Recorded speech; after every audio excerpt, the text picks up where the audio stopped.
What's going on, guys?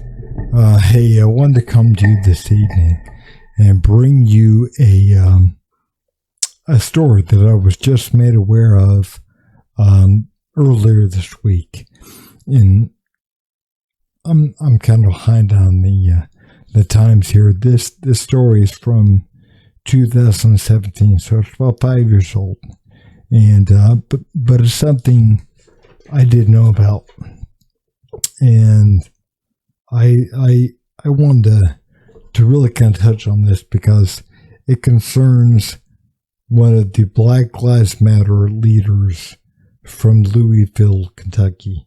I guess that branch, that office or whatever. Back in 2017, late summer of 2017, so about 5 years ago, right after the Charlottesville riots,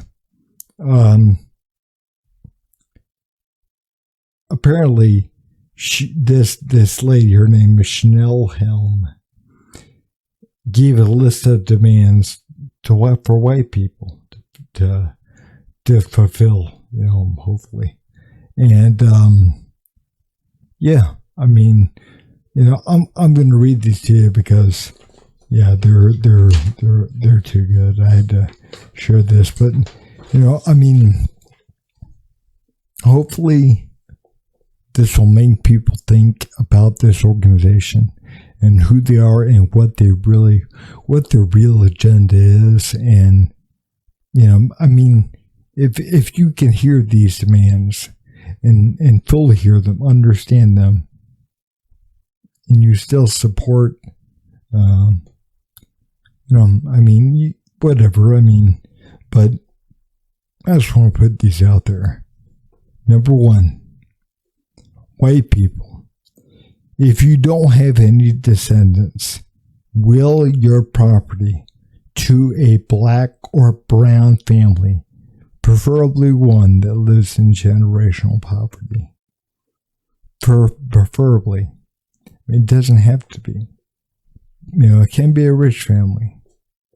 But, yeah. Number two, white people. If you're inheriting property you intend to sell upon acceptance, give it to a black or brown family. You are bound to make the money in some other white privileged way. Yeah. Again, man, that white privilege, I definitely need to give away whatever I own because, again, because I'm white, I have money sometimes just being thrown at me from walking out the door. Because of my white privilege, I walk out the door and I'm getting in my truck and yeah, they're just throwing money at my feet. They're like, oh, with your white godliness, it's, yeah, we're going to throw money at your feet. And sometimes, honestly, it's rather annoying.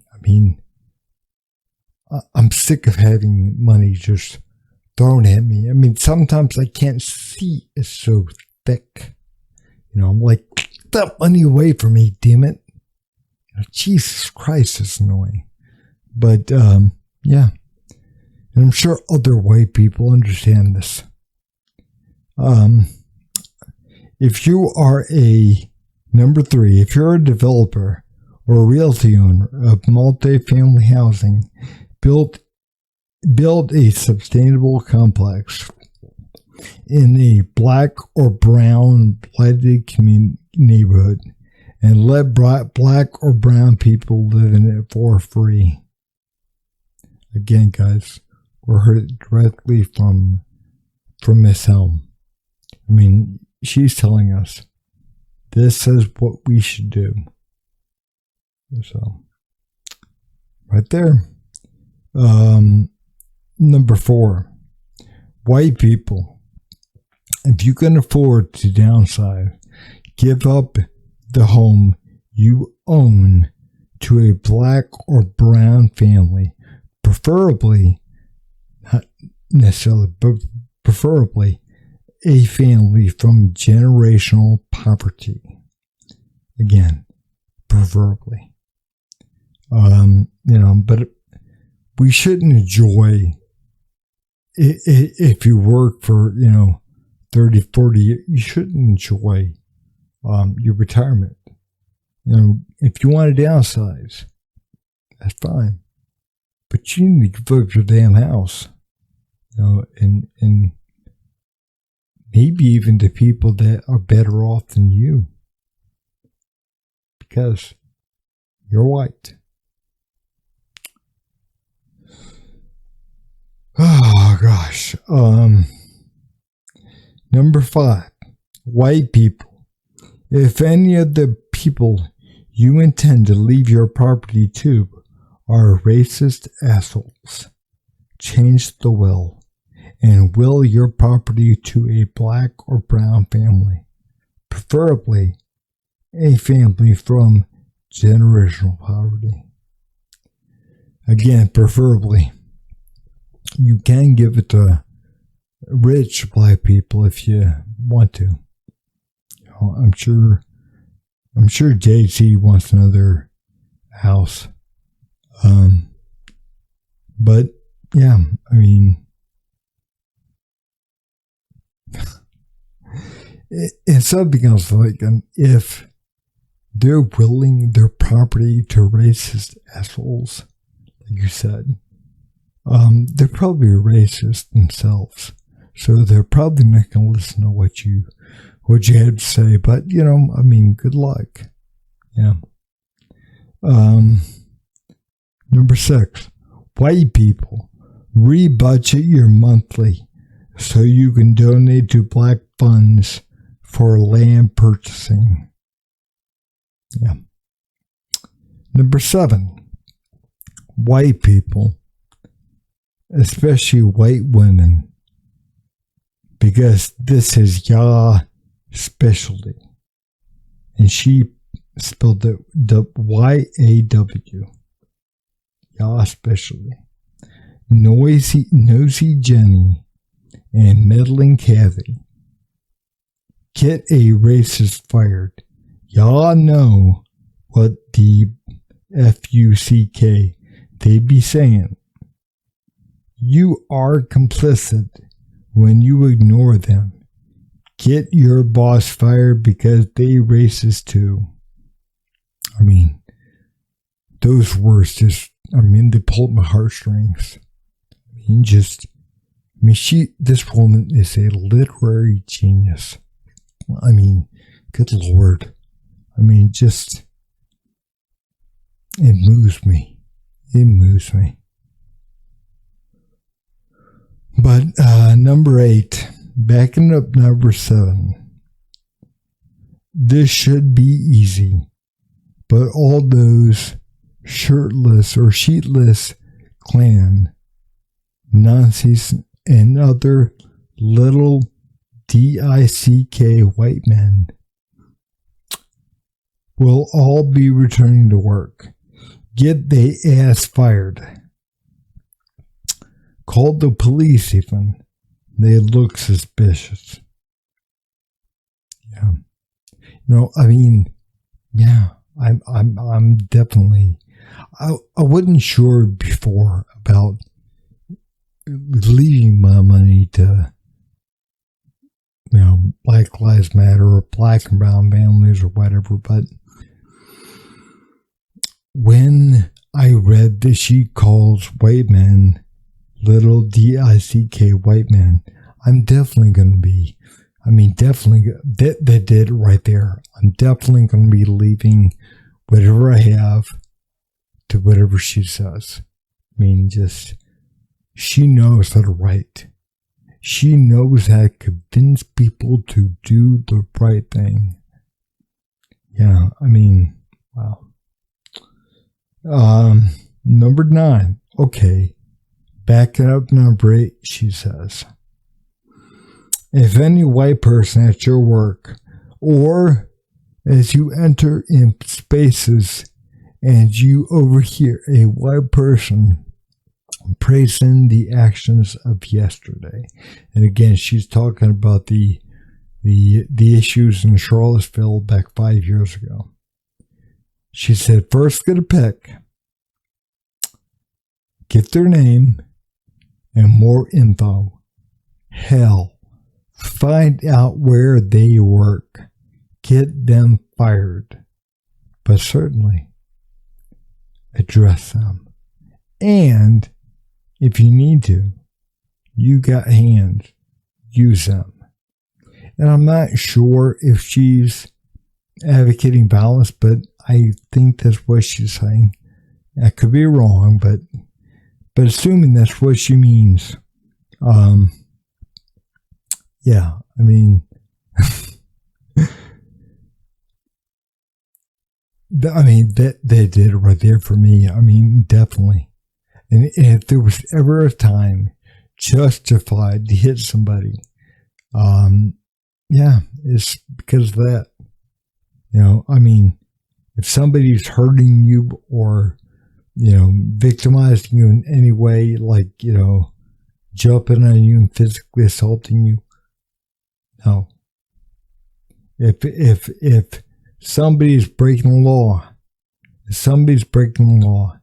and is getting arrested and needs to be put in handcuffs or whatever, you should abstain. Cops abstain from doing that. But she is telling you right here, she is giving you permission to do whatever you need to do if somebody disagrees with you. Yeah. Again, this when we're talking about Einstein level genius. I mean, holy shit. I mean, we're talking about just a freaking genius. I mean, just the depth of this woman's thoughts. I mean, just, they move me. I think, they're making me think. I mean, you think to yourself, you know, Einstein or Nietzsche or, you know, all these Edison, you know, all these, no, they pale, just absolutely pale in comparison to Ms. Helm. I mean, this woman is an absolute genius. Number 10.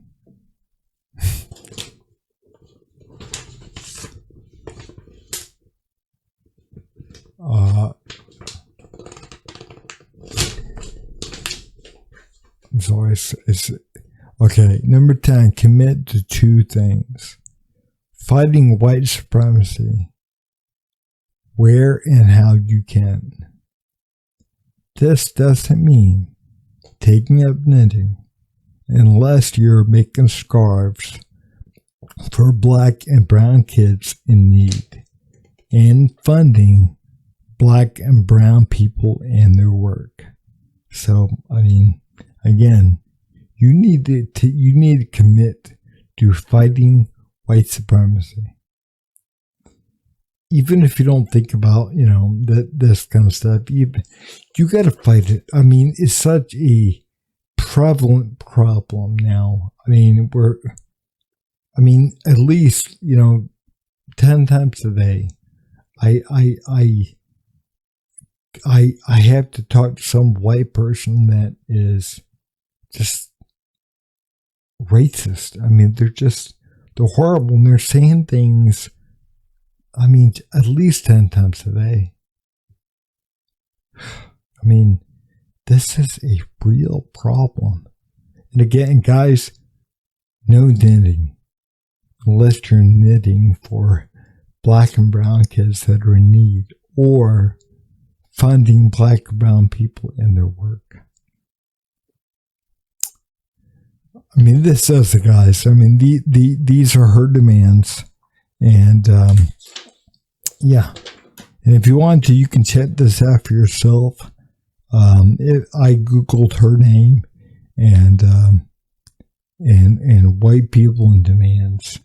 And I got this, but you can find this at www.leoweekly.com/2017/08 and /white people. And but again, if you Google it, this will show up number one on the. But yeah, I mean it's real, guys. I mean this,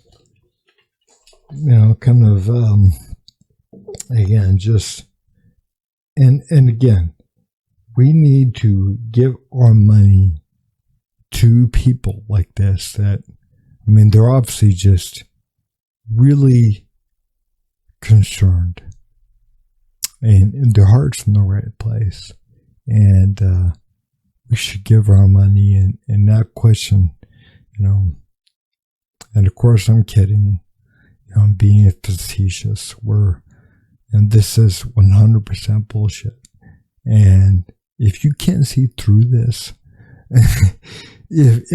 if you're white, black, red, whatever, and you can't see through this, there's something wrong. I mean, it's you're being played, and especially these white people that, and I know quite a few that are, that are stuck on this whole guilt, thing. They want to appear to be these really good white people, and be concerned about whatever, and they want to come across well, but I mean, guys, you come across like a bunch of freaking idiots if you're still buying this organization's bullshit. I mean, really. It's about time that we just, let them yell and scream and whatever and burn themselves. They can burn themselves up. They can, instead of burning up whatever in allowing riots and pushing for rioting in the streets, maybe they can riot against themselves, and eventually they'll burn themselves out. But again, guys, I appreciate you taking the time to watch this, and I will see you next time.